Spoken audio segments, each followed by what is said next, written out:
ఉలకవేం బాబు పలకవేమి లోకేష్ ఇది ఈరోజు సాక్షి బ్యానర్ కథనం. రీసెంట్గా జగన్మోహన్ రెడ్డి గారు మీడియా సమావేశం పెట్టి చంద్రబాబు నాయుడు గారికి లోకేష్ గారికి ఒక సవాల్ విసిరారు కదా.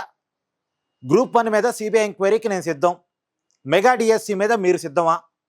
ఒకవేళ మీరు సిద్ధమైతే గ్రూప్ 1 మీద మెగా డిఎస్సి మీద సిబిఐతో విచారణ కావాలని సిబిఐకి ఒక లేఖ రాయండి అని జగన్మోహన్ రెడ్డి గారు సవాల్ విసిరారు. ఆయన సవాల్ విసిరి దాదాపు ఒక 2 రోజులుగా వస్తుంది. దాని మీద ఇవాళ సాక్షి పేపరు జగన్మోహన్ రెడ్డి సవాల్ విసిరి 36 గంటలు దాటిపోయింది, కానీ చంద్రబాబు నాయుడు లోకేష్ స్పందించడం లేదు అని వాళ్ళ పేపర్లో రాసుకున్నారు. ఇక నేనేమంటానంటే, అంతకుముందు లోకేష్ గారు ఒక సవాల్ విసిరారు. బహిరంగ చర్చకు నీతో సిద్ధం జగన్, నువ్వే ప్లేస్ చెప్పు, నువ్వే టైం చెప్పు, నువ్వు కోరుకున్న చోట కోరుకున్న సమయానికి నీతో చర్చకు సిద్ధం అని లోకేష్ గారు సవాల్ విసిరారు. నువ్వు అసెంబ్లీకి వచ్చినావు, ఓకే, అసెంబ్లీకి రానంటున్నావు, సరే బయట నువ్వే ప్లేస్ చెప్పు, నేనే నీ కాడికి వస్తా, ఇద్దరం కలిసి మెగా డిఎస్సి మీద చర్చ పెట్టుకుందాం, అక్రమాలు జరిగాయని నువ్వు నిరూపించు, జరగలేదని నేను నిరూపించుకుంటా, ఒకవేళ జరిగినట్టు నువ్వు నిరూపిస్తే నా మంత్రి పదవికి నువ్వు కోరుకున్నట్టు రాజీనామా చేస్తా అని లోకేష్ గారు సవాల్ విసిరారు. ఒకసారి కాదు, దాదాపు 4 సార్లు సవాల్ విసిరారు. ఆ సవాలుకి జగన్ స్పందించకుండా జగన్ తనదైన సవాల్ విసిరారు. కానీ నిజానికి జగన్మోహన్ రెడ్డి సవాల్ అర్థం లేనిది. ఎందుకంటే గ్రూప్ 1 మీద ఆల్రెడీ కోర్టు ఆదేశాల మేరకు జగన్మోహన్ రెడ్డి గారు ముఖ్యమంత్రిగా ఉన్నప్పటి నుంచి ఎంక్వైరీ జరుగుతూనే ఉంది. కోర్టు ఆదేశాల మేరకు జగన్మోహన్ రెడ్డి గారు అధికారంలో ఉన్నప్పటి నుంచి సిట్ చేత ఎంక్వైరీ చేయబడుతూనే ఉంది. ఆ సిట్టు అక్రమాలు జరిగాయని నిర్ధారించింది, కోర్టు ముందు పెట్టింది. దారుణమైన అక్రమాలు జరిగాయి గ్రూప్ 1లో అని 165 మంది సెలెక్ట్ అయ్యారు. దాంట్లో 96.96% అంటే దగ్గర దగ్గర 97% మంది పేపర్లలో ఓవర్ రైటింగ్ ఉంది, అంటే రాసిన దాని మీద మళ్ళీ రాయటం, వైట్నర్ వాడారు, చెరిపేసి రాయటం, వైట్నర్ వాడకూడదు ఏపీపీఎస్సీ నిబంధనల ప్రకారం అని చెప్పేసి సిట్టు రిపోర్ట్ కోర్టుకి ఇచ్చింది. పైగా ఏపీపీఎస్సీ నిబంధనలన్నీ తొంగలో తొక్కారు, కారు డ్రైవర్ చేత, ఎలక్ట్రీషియన్ చేత, ప్లంబర్ల చేత, చదువు రాని వాళ్ళ చేత గ్రూప్ 1 పేపర్ దిద్దిచ్చారని కూడా సిట్ రిపోర్ట్లో ఉంది. అందులోనూ ప్రైవేట్ రిసార్ట్లో ప్రైవేటు సిబ్బంది చేత పేపర్ దిద్దిచ్చారు, మళ్ళీ ఆ ప్రైవేటు కంపెనీకి 1,10,00,000 రూపాయలు చెల్లించారని కూడా సిట్ రిపోర్టు ఇచ్చింది. ఇక గ్రూప్ 1 అక్రమాల గురించి చెప్పాలంటే దాని మీద ఒక సపరేట్ వీడియోలు ఆల్రెడీ మన ఛానల్లో చేశాను, మీరు చూడండి.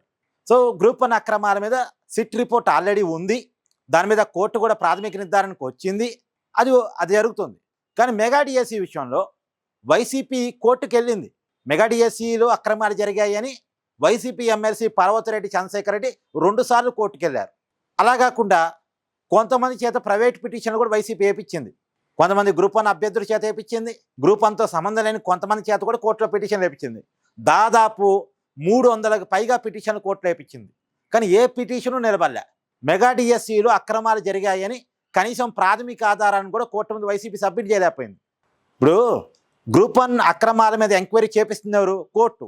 ఒకవేళ మెగా డిఎస్సిలో అక్రమాలు జరిగితే ఎంక్వైరీ చేపించగల పరిస్థితి కోర్టుకు ఉంటుంది. మరి కోర్టుకు వైసీపీ ప్రాథమిక ఆధారాలు ఇవ్వచ్చు కదా. కోర్టుకు ప్రాథమిక ఆధారాలు ఇస్తే కోర్టే ఎంక్వైరీ చేపిస్తుంది. గ్రూప్ 1 మీద చేపించినట్టు మెగా డిఎస్సి మీద కూడా చేపిస్తుంది. మరి అదెందుకు చేయట్లేదు జగన్మోహన్ రెడ్డి? ఒకవైపు అసెంబ్లీకి రాడు, ఇంకొక వైపు లోకేష్ గారు సవాల్ విసిరారు, బయట అయినా చర్చకు సిద్ధం అంటే దానికి స్పందించాడు. గ్రూప్ 1 మీద జరిగినట్టు మెగా డిఎస్సి మీద కూడా ఎంక్వైరీ కావాలంటాడు, అది కూడా సిబిఐ ఎంక్వైరీ కావాలంటాడు. ఎందుకు సిబిఐ ఎంక్వైరీ కావాలంటాడు? సిబిఐ ఎంక్వైరీ అంటూ జరిగితే మెగా డిఎస్సిలో కూడా ఏదో జరుగుతుంది, అందుకే సిబిఐ ఎంక్వైరీ జరుగుతుందని ఒక వాదన జనంలో తీసుకెళ్ళొచ్చు. ఒకటి. రెండో కారణం, ఆల్రెడీ గ్రూప్ 1లో ఉన్న అక్రమాలను సిట్ తేల్చింది కదా. ఇప్పుడు మళ్ళీ కొత్తగా సిబిఐ అంటే కొంచెం టైం వేస్ట్ అయ్యింది. అంటే సిబిఐ అంటే జగన్మోహన్ రెడ్డి బాగా తెలుసు, అది బాగా లేట్ అయ్యే ఎంక్వైరీ అన్న విషయం. జగన్మోహన్ రెడ్డి కేసులు కూడా ఉన్నాయి కాబట్టి ఆయనకి బాగా తెలుసు. కాబట్టి ఇక సిబిఐ ఎంక్వైరీ అంటూ పడితే గ్రూప్ 1లో తాను సేవ్ అవుతాడు, మెగా డిఎస్సిలో లోకేష్ నిరికిచ్చినోడు అవుతాడు. అందుకని జగన్మోహన్ రెడ్డి రాజకీయం కోసం ఈ రెండింటి మీద సిబిఐ ఎంక్వైరీ అడుగుతున్నాడు. ఒకవేళ సిబిఐ ఎంక్వైరీ కావాలనుకుంటే జగన్మోహన్ రెడ్డి కోర్టుకు వెళ్ళొచ్చు. కోర్టుకు వెళ్ళాడు, కానీ లాభం లేదు. ఎందుకు లాభం లేదు? మెగా డిఎస్సి విషయంలో ప్రాథమిక ఆధారాన్ని కోర్టుకి వైసీపీ ఇవ్వలేకపోతుంది కాబట్టి, అక్రమాలు జరిగినట్టు ప్రాథమిక ఆధారాలు కూడా లేవు కాబట్టి సాధ్యం కాబట్టి. సో ఇప్పుడు మనమేమంటామంటే, సరే కోర్టుకు ప్రాథమిక ఆధారాలు ఇవ్వలేకపోతున్నారు, జగన్మోహన్ రెడ్డి గారు అసెంబ్లీకి రావట్లేదు, అవన్నీ వదిలేస్తే లోకేష్ గారు ఒక సవాల్ విసిరారు కదా బహిరంగ చర్చకు సిద్ధం అని చెప్పేసి.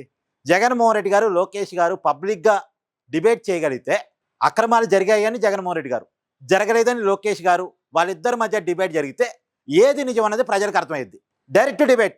వైసీపీ ఆఫీసులో జగన్మోహన్ రెడ్డి ప్రెస్ మీట్ పెట్టడం కాదు, జగన్మోహన్ రెడ్డి లేని చోట లోకేష్ మాట్లాడటం కాదు. వీళ్ళిద్దరూ ఒకే వేదిక మీద చర్చ పెట్టుకోవాలి. అప్పుడు నిజమేంటి అన్నది పబ్లిక్ తెలిసిపోయింది. మరి దీని మీద జగన్మోహన్ రెడ్డి ఉలకాలి, పలకాలి. నిజమే, జగన్మోహన్ రెడ్డి తెలివితేటలు ఏంటో బయటపడిద్ది, లోకేష్ చెప్పేదంటో నిజమేంటో బయటపడిద్ది. అవునా కాదా? కామెంట్ చేయండి.